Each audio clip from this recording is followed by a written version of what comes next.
Hey there. Welcome to the Teams That Swear podcast. I'm Adrian Balarjan, author of Teams That Swear by Each Other, Not About Each Other. I believe the strength of any organization comes down to one thing: how well its people work together, and especially how their leadership team works as a group. Now, if you're looking for genuine strategies that actually work, you've come to the right place. This podcast is about cutting through the noise, getting to the heart of what makes teams tick, and giving you tools that you can use today. The start of the year is meant to feel fresh, a clean slate, new energy, and new focus. But if you're a senior leader, the start of the year is usually anything but clean. Half your team's still on holidays. The other half are trying to catch up. And oddly enough, your boss wants to hit the ground running. You've also got peers who want alignment on priorities, and they want to know when things are going to be done so they can keep moving on. And the organization is starting at two very different speeds. I recently spoke with the GM who said, "I'm ready to go, but half my team is still away. My CEO wants a plan by Friday." Now, that's the dual speed reality. You're being asked to move fast while the people you rely on aren't fully online yet. And this is why so many senior leaders enter February already stretched. They feel like they haven't had a break, and they start the year reactively instead of intentionally. But here's the truth: January is not the real start of the year. The real start is when the system is properly online, and your job is not to sprint early. Instead, your job is to set clarity early. Now, the research backs this up. Harvard Business Review found that teams with clear early year goals see execution improve by up to 30%. McKinsey showed that teams with aligned Q1 expectations outperform others by 2.7 times.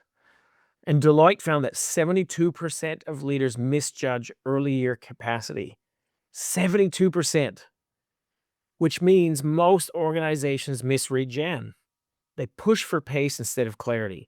And then they wonder why 2 months later, the year already seems so messy. Now, your role in the first 30 days is really simple: slow the system down enough to get clear, then accelerate. To help you do that, here are 4 moves that work in real leadership at the beginning of the year. Move number 1, I like to call it the staggered start plan. You need to stop treating January like February. There are different months that need different rules. January is all about creating clarity. February is about cadence. So in January, get clear on priorities, expectations, decision rights, and resource gaps. Don't sprint and try to get everything done. And don't overpromise. You also can't create that false urgency.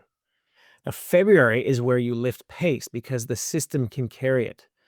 Leaders who can separate these two phases avoid so much chaos down the track. Here's move number 2, what I like to call the 10-day coming back conversation. Now, your leadership layers are coming back in waves. Use the first 10 days to reconnect them properly. Now, this isn't just a real soft catch-up, but a real conversation. And by that, I mean, talk about what are your top three priorities this quarter. What early noise is already showing up? And ask them, what do you need from me? I would also ask this other question: is what do you not need from me right now? Now, these conversations stop assumptions and reset alignment really quickly. It's super simple and it works really well. Now, here's move number 3, which I call the real first day line. Your team will look at you early in the year to set the tone. So give them the line that protects them from false urgency. Tell them, we're not sprinting yet, but what we are going to do is get clear. We'll worry about pace next. That single line stops overcommitment and anxiety before it starts. You'll see your team relax, and that's not a bad thing. You'll also see your leaders stop guessing. All this will happen while you keep control of the rhythm. Now, the 4th move, we're going to call the January noise filter. January is full of noise. Ideas that don't matter, tasks left over from the last year, requests that come in because people are fresh. The key is you can't treat everything as important. Filter out every early request through these three questions. Does this matter? Does this matter now? And does this matter to us?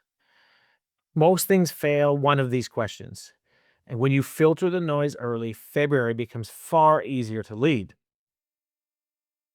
Now, I'm a little bit of a West Wing fan, so if you want a reminder from one of the greatest shows ever, here it is. President Bartlett never rushed into a new year. He reset before he accelerated. He made sure everyone around him understood what mattered before the crisis hit. Senior leadership is exactly the same. Clarity first, pace second. And every baseball teams know January is a preseason. Well, at least in North America. But that is the time, regardless of when your preseason is, when you set your structure, you set your standards, you set your signals. You don't play at full speed until the system is ready. Overdoing it in preseason doesn't build performance, it builds injuries. And leadership is exactly the same. Now, this is where teams that swear by each other and not about each other get it right. They start the year aligned, not overwhelmed. They don't confuse energy with clarity. They make sure every leader knows what matters, what doesn't, and what can wait. And that is why their pace is clean when the year ramps up. This is how you build what I call trust that performs. Clarity in the first 30 days sets the tone for the next 335. So as you step into this year, here's the question I want you to sit with. What would shift if you treated January as clarity and February as cadence? You don't need the whole system ready to lead well. You just need to reset clarity early, protect your people from false urgency, and set the rhythm the year will follow. This is how senior leaders lead the first real 30 days. All right, that brings us to the end of this episode. Thanks for joining me on Teams That Swear. If today's conversation sparked a thought, a question, or maybe even a new perspective, hit subscribe so you don't miss what's next. And if you're ready to transform how your team works together, reach out. I'd love to help. Because teams that swear by each other and not about each other don't happen by chance. They happen with intentional, deliberate action, and the first step starts with you.